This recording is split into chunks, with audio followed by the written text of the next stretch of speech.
Mort de Judas.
On ne peut vraiment pas dire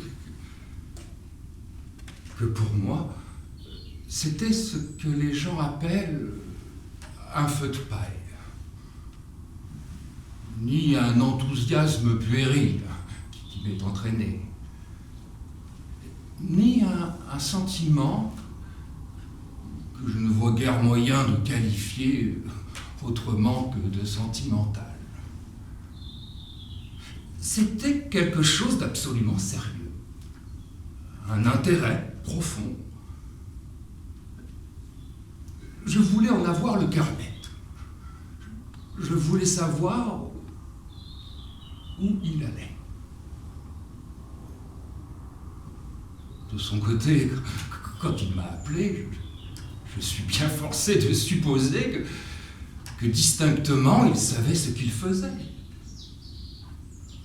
Pour le suivre, sans hésiter, j'ai sacrifié ma famille, mes amis, ma fortune, ma position.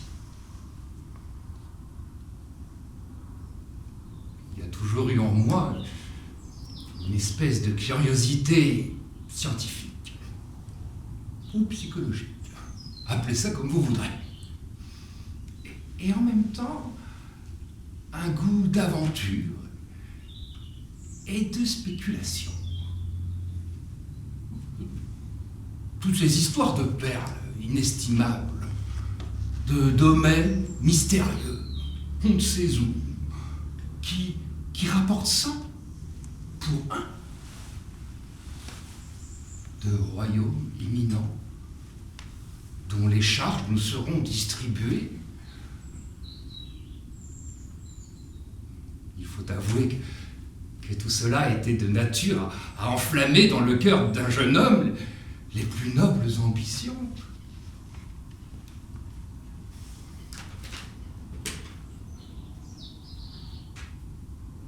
J'ai mordu à l'hameçon.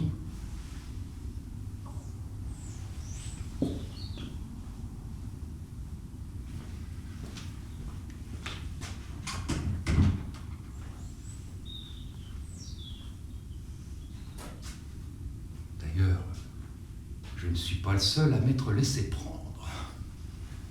Il y avait tous ces bons racleurs de poissons. Mais d'autre part, je voyais des personnalités abondantes et considérées comme Lazare, des femmes du monde, des autorités en Israël, comme Joseph et Nicodème, se prosterner à ses pieds. On ne sait jamais. Après tout, depuis que les Romains sont arrivés, on peut dire qu'on en a vu de toutes les couleurs. Moi, je voulais savoir au juste ce qu'il en était, et suivre la chose de bout en bout.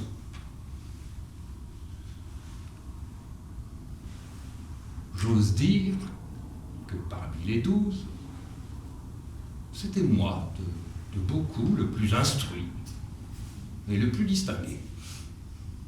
J'étais un crédit pour la troupe. Évidemment, il y avait Simon-Pierre. On n'aurait pas eu le cœur de le chasser ou de lui refuser la première place. Il n'y avait qu'à voir ses bons yeux de chien affectueux et ses grimaces d'enfant qui va pleurer quand on lui adressait des reproches. Ça lui arrivait plus souvent qu'à son tour. Moi, j'ai toujours été correct. J'avais mon service. Il n'y avait pas à m'en demander plus.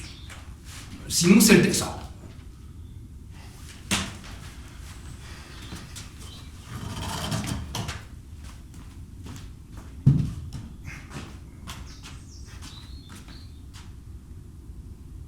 On appréciait tout de même mon jugement, mes manières, ma connaissance du monde et des Écritures,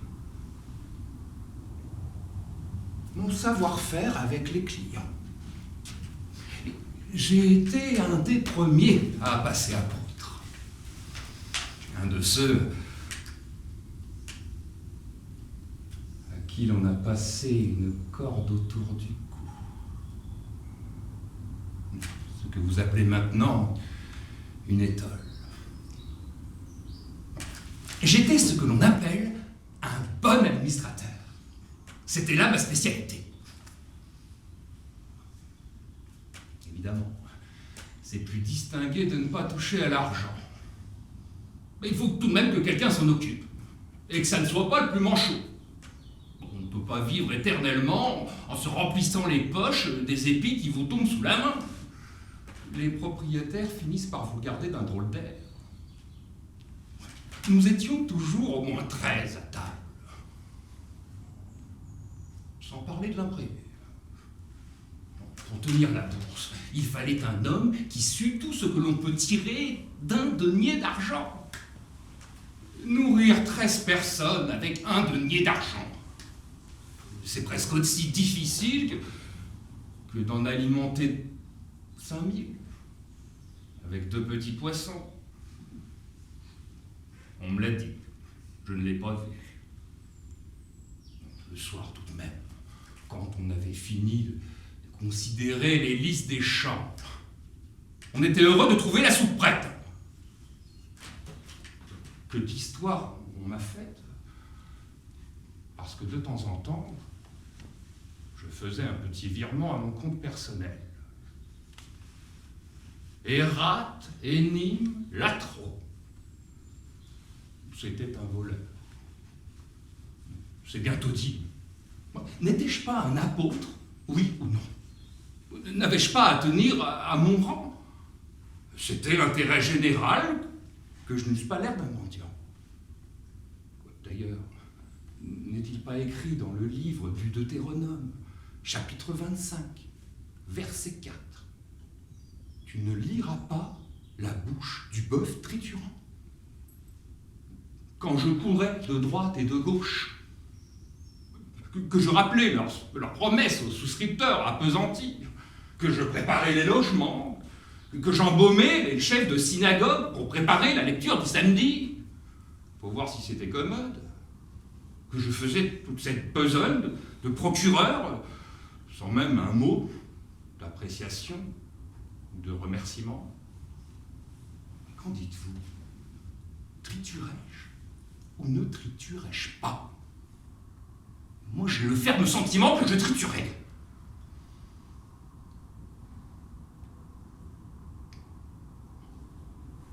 parlons plus. Ça ne fait rien. Je suis content d'avoir vu tout ça. Vous me demandez si j'ai vu des miracles? Bien sûr que j'en ai vu. Nous ne faisions que ça. Les gens ne seraient pas venus à nous si nous n'avions pas fait des miracles.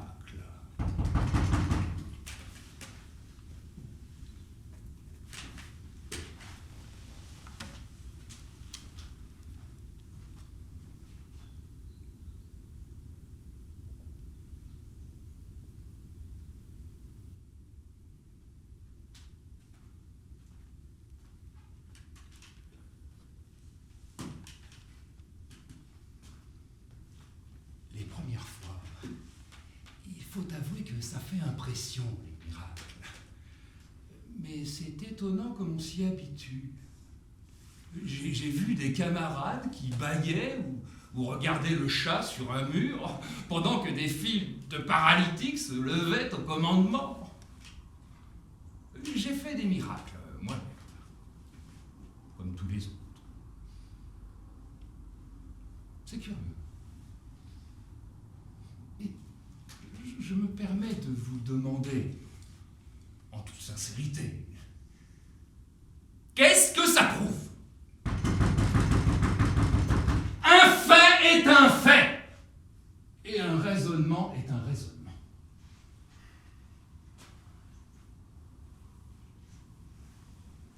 Ça m'agaçait parfois. Par exemple, on savait que l'éternelle question du sabbat allait être remise sur le tapis. Les gens de la synagogue m'avaient expliqué leur ligne d'argumentation. Moi-même, je m'étais permis de leur donner quelques petits conseils. C'était passionnant.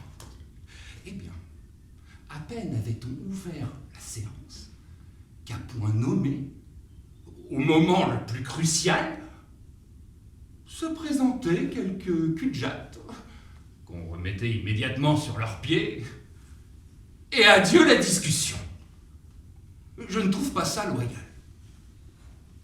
Au beau milieu des débats les plus intéressants, on entendait un bruit sur le toit, les tuiles commençaient à nous dégringoler sur la tête. C'était un mort qu'il fallait ressusciter. Hic and nunc.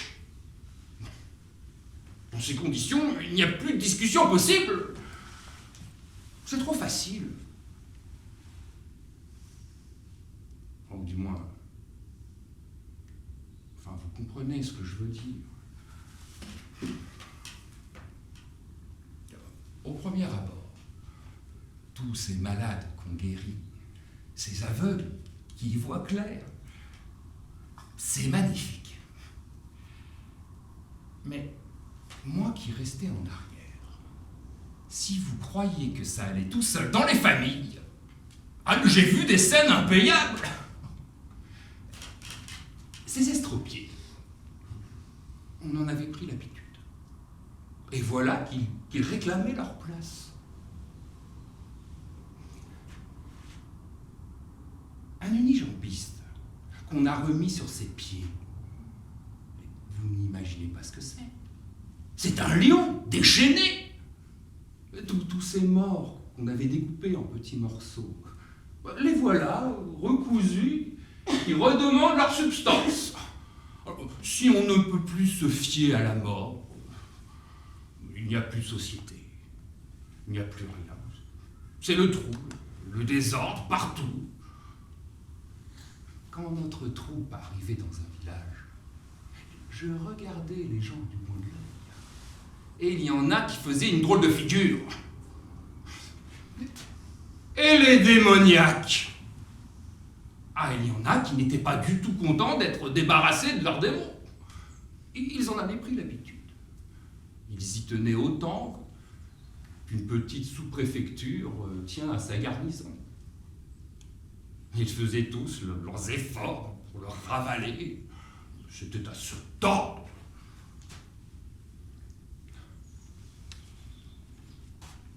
Tout mon malheur est qu'à aucun moment je n'ai pu perdre mes facultés de contrôle et de critique. Je suis comme ça. Les gens de Cariote sont comme ça. Une espèce de gros bon sens. Quand j'entends dire qu'il faut tendre la joue gauche et payer aussi cher pour une heure de travail que pour 10, et haïr son père et sa mère, et laisser les morts ensevelir leurs morts, et maudire son figuier parce qu'il ne produit pas d'abricots au mois de mars, et ne pas lever le cil sur une jolie femme. Ce défi continuel au sens commun, à la nature, à l'équité.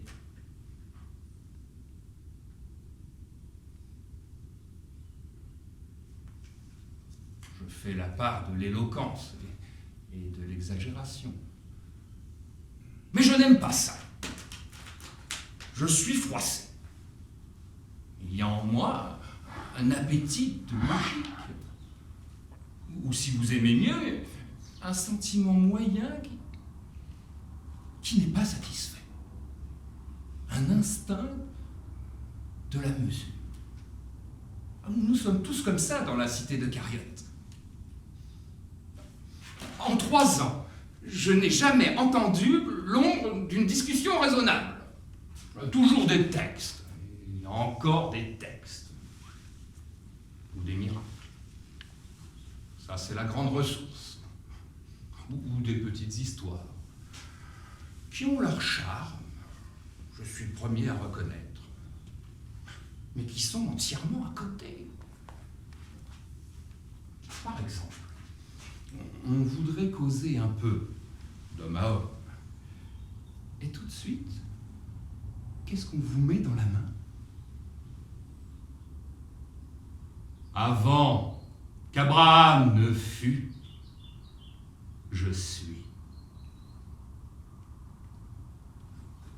Ben voilà quelque chose qui vous tombe du ciel, si je peux dire, qui vous casse bras et jambes. Comment s'étonner que cela vous fasse un peu grincer des dents? Qui es-tu donc? Explique-toi un peu à la fin. Pourquoi nous balancer de cette manière intolérable? Il faut en finir.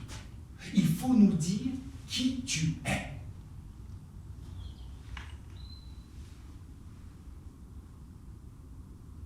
Et vous connaissez la réponse? Ah, je l'ai entendue de mes oreilles. Le principe qui vous parle. Moi aussi, je suis un homme de principe. Mais de là à s'entendre envoyer dans la figure des choses pareilles, on n'a pas le droit de parler comme ça. Quant aux petites histoires, elles ne sont pas toutes originales. Il y en avait que j'avais lues par-ci, par-là. Et à force de les entendre débiter, j'avais fini par les connaître par cœur. Dès que ça commençait, je pouvais aller jusqu'à la fin, sans point ni virgule, les yeux fermés et la langue dans le coin de la joue. Et c'était toujours le même répertoire. Et tout cela entremêlé d'injures atroces et d'insinuations les plus malveillantes. Par exemple, cette histoire de Lazare et du riche, que je n'ai jamais entendu raconter. Et tout cela à la table de Simon lui-même, sans un véritable embarras. Ça fait me fourrer.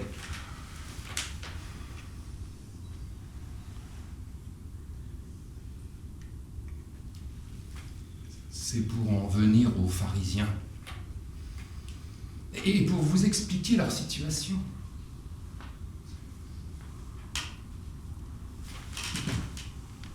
Il ne faut pas trop leur en vouloir. On les avait mis au pied du mur. Ou lui, ou nous. Sa peau, ou la nôtre. s'il a raison, c'est nous qui avons tort. Si on lui laisse dire ainsi ouvertement qu'il est le Messie, c'est qu'il l'est.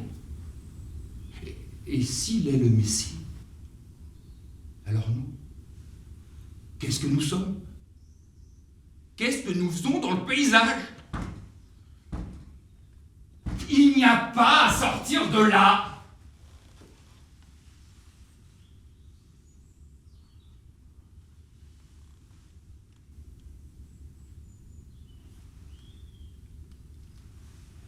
C'est pourquoi, possédant cette équité naturelle que j'ai dite, et voulant connaître l'autre côté des choses, je me suis mis à fréquenter les pharisiens, en qui j'ai trouvé, je dois le dire, des gens parfaitement polis et bien élevés.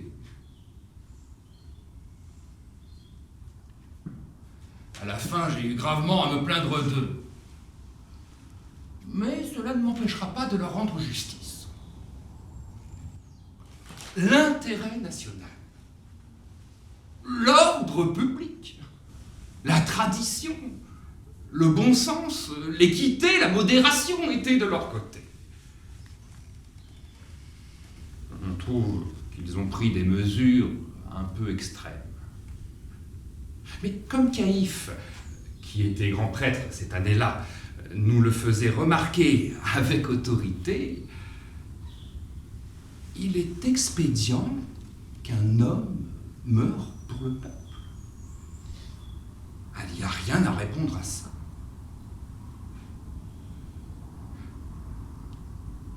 Parmi eux se trouvait un esprit remarquable, originaire de la région de Gaza, si je ne me trompe. C'est lui qui m'a ouvert les yeux. Ou plutôt, si je peux dire, qui m'a rendu le cou flexible, me permettant ainsi de regarder de différents côtés. Oui, car auparavant, j'avais la nuque raide. J'étais comme les gens de mon peuple. Je ne voyais ni à droite, ni à gauche, ni en arrière. Je ne regardais pas plus loin que le bout de mon nez. Et je dois dire que pour cette nuque raide, j'ai suivi un traitement radical. Pardon, excusez-moi, c'est une petite plaisanterie. Quand il a appris que j'étais disciple de qui vous savez, croyez-vous qu'il se soit moqué de moi? Il m'a félicité, au contraire.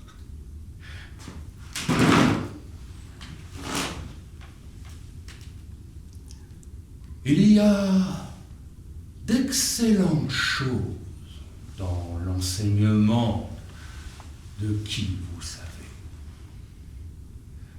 Je l'écoute souvent avec plaisir. Dans cette inspiration, moi-même, j'ai composé un petit recueil intitulé « Cantique pour le mois de Nisan », qui a mérité l'admiration de Nicodème. Mais il faut voir les choses de plus haut. Il faut dominer les questions. Enrichissez-vous. Voilà ma devise. Développez-vous dans cette direction que vous indique votre démon intérieur. Qu'il y ait toujours place pour quelque chose dans les sautes insatiables de votre esprit. Achevez votre statut. Quant à moi, païen avec les païens, je suis chrétien avec les chrétiens et chamelier avec les enfants d'Ismaël. Impossible de me distinguer de l'article authentique. nul plus que moi n'admire l'héroïque obstination des Maccabées. C'est d'ailleurs ce poème épique que j'ai écrit à ce sujet qui m'a valu l'entrée du Sanhédrin. Mais, cependant, cette civilisation grecque à laquelle il s'opposait, quelle tentation! Que de belles choses! Pourquoi la rejeter si brutalement?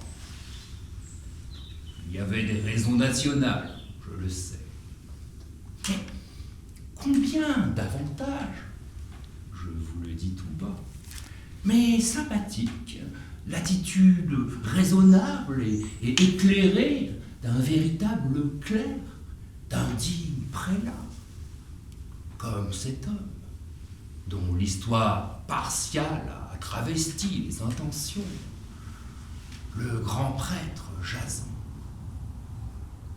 Cette belle statue de Jupiter, par Polyclète, comment nous consoler de l'avoir perdue grâce aux ailes farouches de ce Mattathias?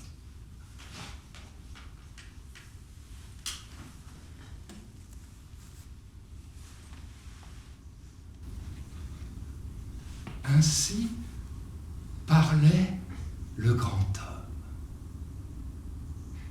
Et il me semblait que littéralement, il m'expliquait à moi-même. Je me développais à vue d'œil sous ses paroles. Je poussais des feuilles et des branches. Ou si vous préférez, j'étais dans un trou et il déployait devant moi un panorama. C'est comme s'il m'avait porté avec lui au sommet du temple, qu'il m'avait montré tous les royaumes de la terre, en me disant « Ils sont à toi ».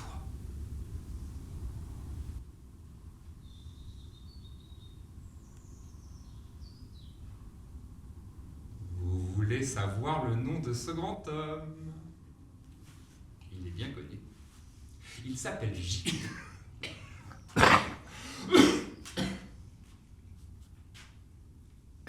Excusez-moi si je ne peux t'achever. J'ai un peu mal à la gorge. Sa mémoire est en vénération dans toutes les universités. À ce nom sacré, tous les professeurs sont saisis d'un tremblement et se prosternent face contre terre.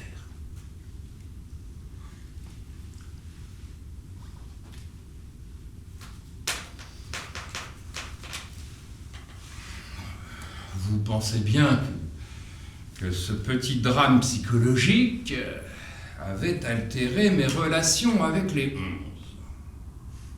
J'ai été victime d'actes odieux de la part de ces grossiers. Mais sur ce qui a consommé la rupture, je voudrais établir la vérité. Depuis longtemps, nous étions en relation avec une riche famille de Béthanie, à laquelle appartenait le fameux Lazare. Nous ne nous faisions pas faute de puiser dans leur trésorerie. Tout cela en désordre, au jour le jour, sans véritable vue de l'avenir.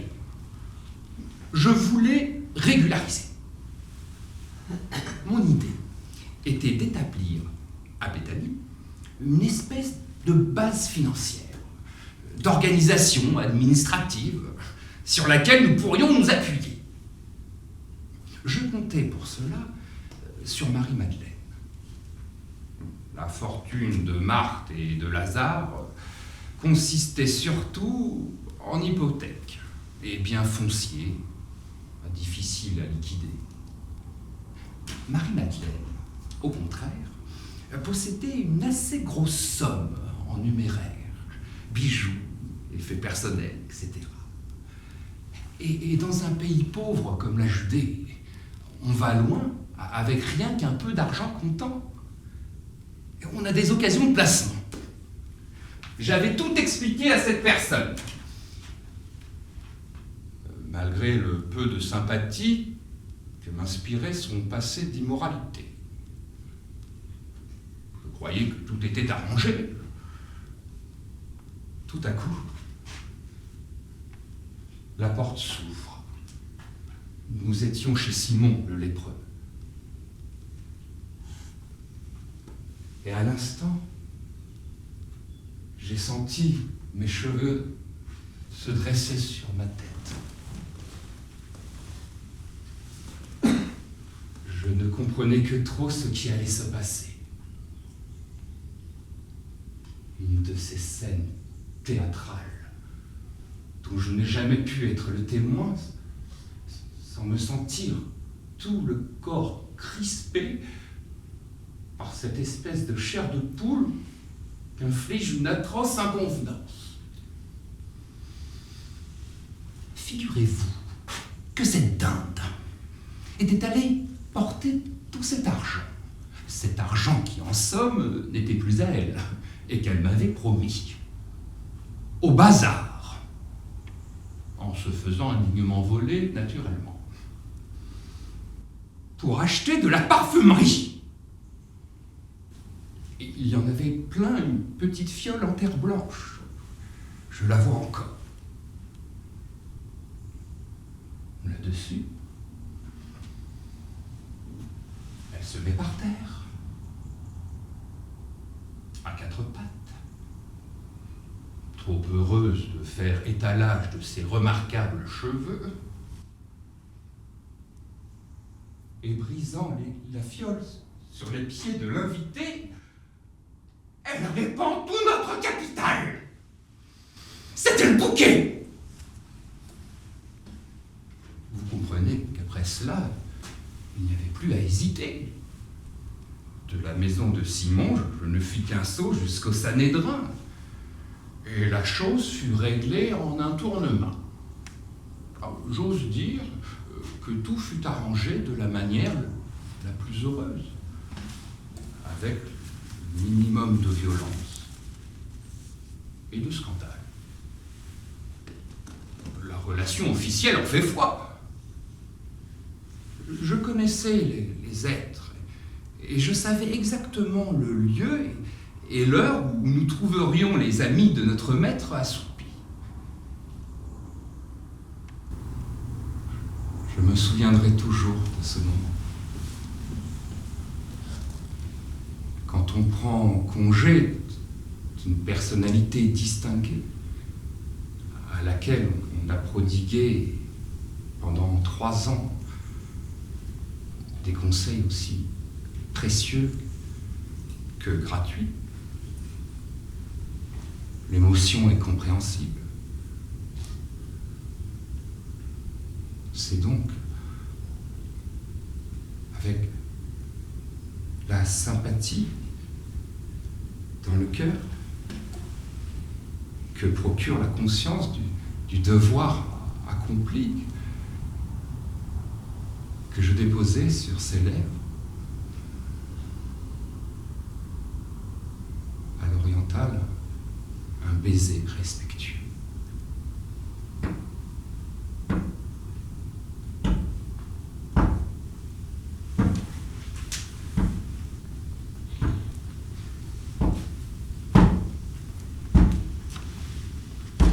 Je savais que je rendais à l'État,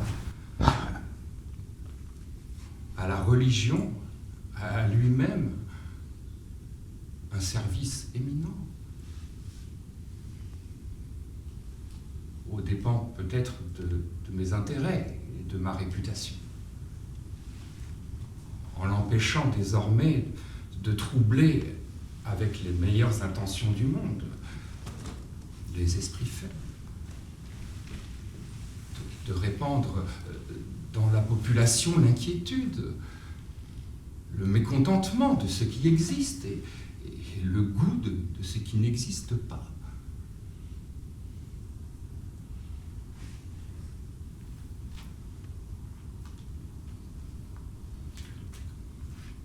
s'étonner alors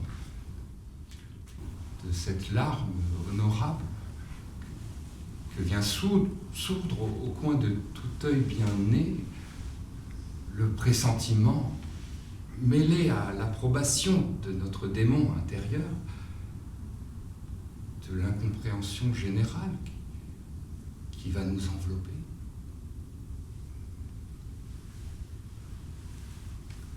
J'avais pour me consoler cette forte maxime que l'ami dont je vous ai parlé tout à l'heure m'avait inculquée.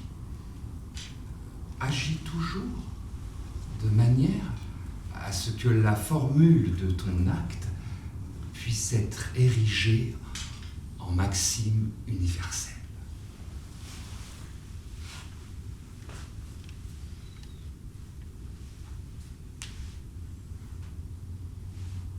En même temps que j'éprouvais une espèce de soulagement, je sentais que j'avais joué mon rôle. Et que c'était cela que l'on attendait de moi. Et pourquoi j'étais né.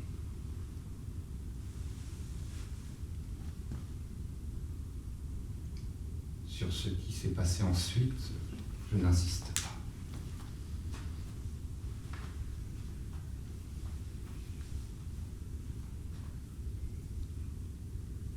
Pendant ces heures douloureuses,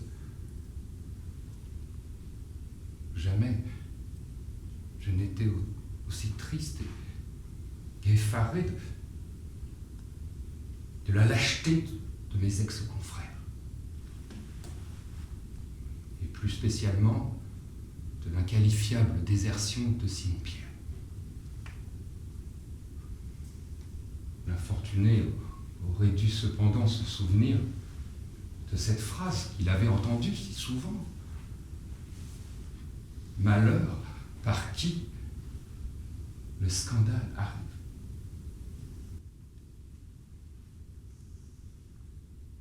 Mais moi-même, ne suis-je pas la victime éclatante d'une trahison non moins odieuse? Après l'acte d'abnégation que j'avais accompli, et en dépit de certaines grimaces déjà surprises sur ces dures figures sacerdotales, je m'attendais de la part de mes conseillers à un accueil empressé et sympathique. Je me voyais déjà me rendant au temple, un peu solitaire, mais revêtu de la considération générale, avec cette grave auréole qui entoure les héros extrêmes du devoir et du sacrifice.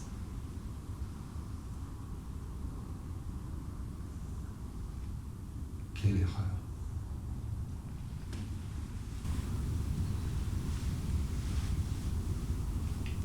Pour toute récompense, on me jette avec mépris un peu d'argent, comme un mendiant.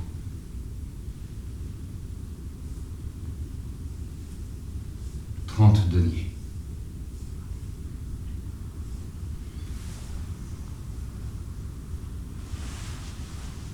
Après cela, il n'y avait plus qu'à tirer l'échelle. C'est ce que j'ai fait.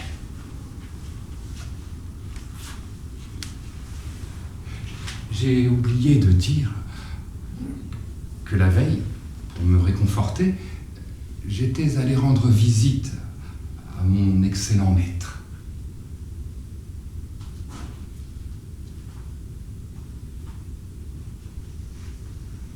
Je le trouvais plein de sérénité et parvenu à cet état d'indifférence supérieure, à quoi toute sa vie n'avait été qu'une longue préparation.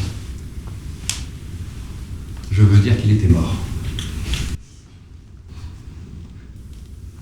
Il était allongé, tout nu sur son lit, entouré de morceaux de glace. De cette glace qui était son élément naturel, comme l'eau l'est pour les poissons, et qui sera pour longtemps, et espérons-le, l'ingrédient principal de sa conservation.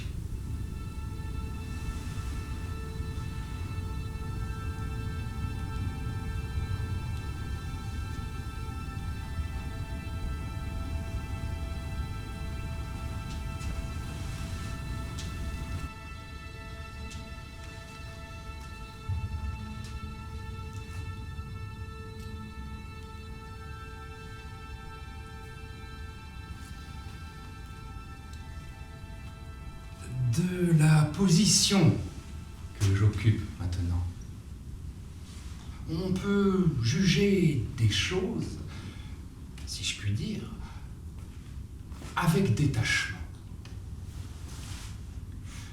Dans le drame qui s'est joué le 14 du mois de Nisan, entre le Golgotha et la modeste dépression où j'ai couronné ma carrière, je comprends le rôle qui m'était départi. Comme le disait ce petit pharisien excité, dont j'ai encouragé les débuts, oportet et recess esse. Il faut bien qu'il y ait des hérésies. Tant que le drame du calvaire se développe, et il ne fait que commencer, l'Iscariote y jouera son rôle, à la tête d'une troupe nombreuse de successeurs et de partisans, que son exemple continuera à guider. Tant qu'il y aura de bons esprits que rebute la croix, cette espèce de charpente rudimentaire qui est retranchée dans deux directions, qui s'élève sur une montagne avec la netteté offensante d'une affirmation. Il y aura une localité marécageuse où la pente du terrain entraînera naturellement les rêveurs. Là se trouve un arbre de qui le 12e apôtre a prouvé qu'il était bien injuste de le maudire parce qu'il ne porte point de fruits. Pour se rendre compte de cette affirmation, il faut lever les yeux sur ce branchage populé.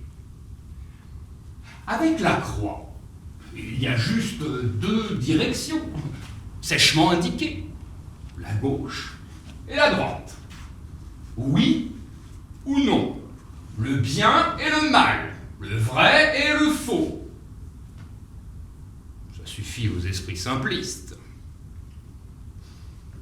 Mais l'arbre que nous autres colonisons, on n'a jamais fini d'en faire le tour.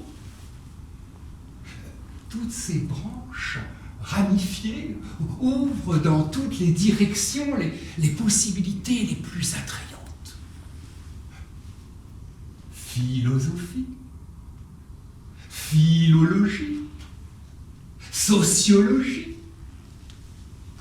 Et toi, triste théologie. Comme ronronne en ce moment ce savant ecclésiastique qui, sa ceinture à la main, seul débris qui lui reste d'une soutane abandonnée aux orties, étudie de l'œil la place qu'il se propose d'occuper incessamment à ma droite. C'est si touffu que l'on s'y perd.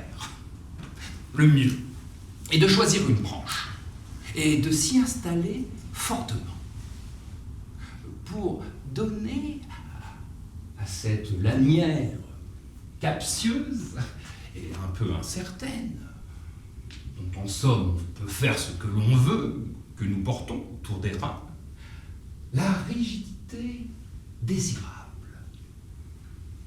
par le bien simple moyen de nous la mettre au cou et de nous confier à elle. Quand j'errais sur les routes de Galilée, les malins me reprochaient quelquefois de tenir les cordons de ma bourse trop serrés. Les personnes malveillantes ne manqueront pas là de voir un présage. Mais qu'est-ce qu'un avare? Sinon l'homme qui désire garder pour lui seul ce qui lui appartient, tout ce qu'il a d'esprit et de souffle. Ou pour employer une expression un peu démodée, d'âme. C'est bien naturel après tout. Dommage qu'en me fermant par le haut, je me sois vidé par le bas. D'un seul coup, je me suis vidé de ma triperie, comme un lapin.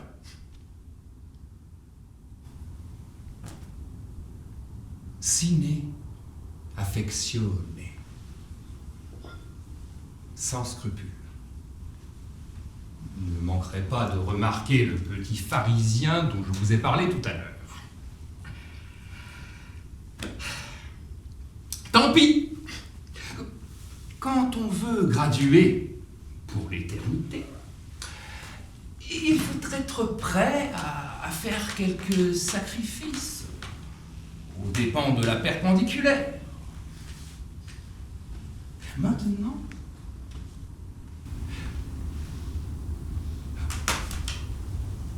par rapport à ce fil presque invisible, je sais que je m'appartiens à moi-même. Je ne dépends plus que de mon propre poids, sans en perdre une once. D'une part, comme un fil à plomb, j'indique le centre de la Terre. D'autre part, grâce à ce trait en quelque sorte idéal, j'ai acquis de tous côtés autonomie et indépendance.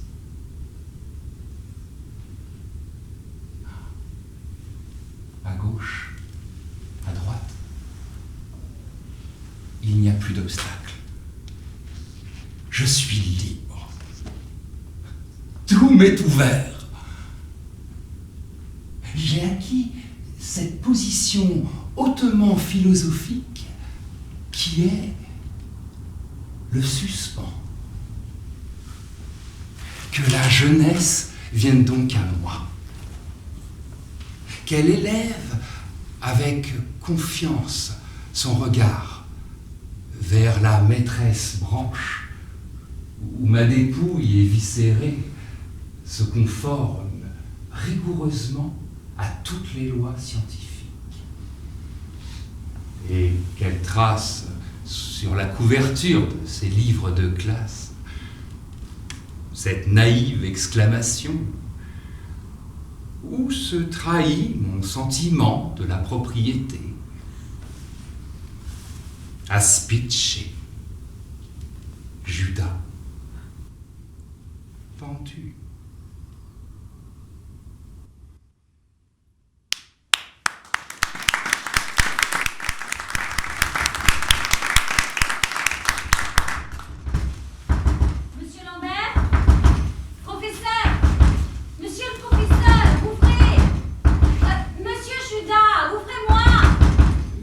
Comment?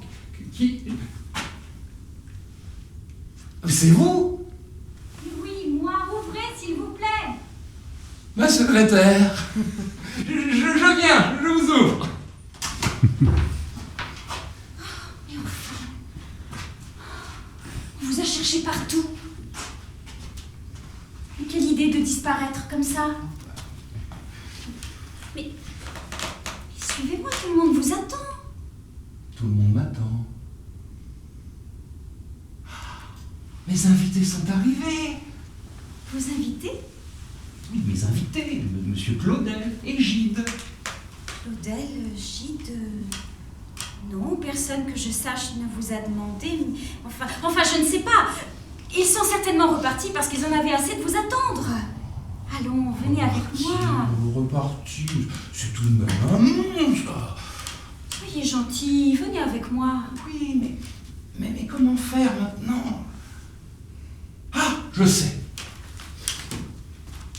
Puisqu'il en est ainsi, voulez-vous bien envoyer cette enveloppe?